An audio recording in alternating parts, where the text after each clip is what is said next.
អ្នកគោរពបូជាប្រម៉ែលក្ស្មីពិតជាមិនងាយរំលងនៅថ្ងៃពិសេសរបស់ប្រម៉ែឡើយហើយថ្ងៃទាំងនោះមានដូចជា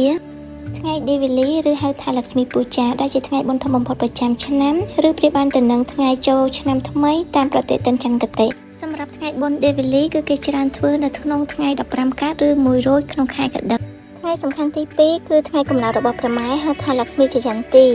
ដែលកម្មវិធីនេះគេប្រារព្ធនៅក្នុងថ្ងៃ15កើតឬ1រោចក្នុងខែផល្គុនថ្ងៃសំខាន់ទី3ហៅថាវរាលក្ស្មីវរន្តំឬវរន្តំពូចាដែលថ្ងៃនេះជាថ្ងៃដ៏ពិសេសសម្រាប់កូនស្រីៗរបស់ព្រះម៉ែនៅក្នុងការសុំពរ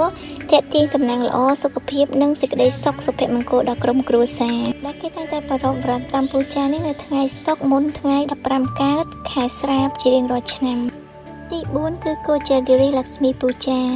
ជាថ្ងៃដែលត្រូវបានគេជឿថាព្រះម៉ែចុះមកផែនដីដើម្បីប្រទានពរដល់អ្នកដែលជឿជាក់និងគោរពព្រះម៉ែហើយគេធ្វើពិធីបុណ្យនេះនៅក្នុងថ្ងៃទី15កើតឬ1រោចក្នុងខែអាសត់ថ្ងៃទាំង4នេះត្រូវបានចាត់ទុកជាថ្ងៃដ៏សំខាន់របស់ព្រះម៉ែហើយក្នុងមួយឆ្នាំមានតែម្ដងប៉ុណ្ណោះចូលមកដល់ថ្ងៃពេញបរមីក៏ជាថ្ងៃល្អសម្រាប់អ្នកដែលចង់បួងសួងដល់ព្រះម៉ែ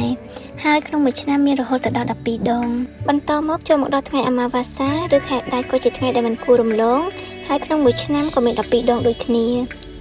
សម្រាប់ថ្ងៃពិសេសចុងក្រោយនេះគឺមានជារៀងរាល់សប្តាហ៍គឺថ្ងៃសុក្រដែលជាថ្ងៃដែលអាចភ្ជាប់ទំនាក់ទំនងជាមួយនឹងព្រះម៉ែបានងាយស្រួល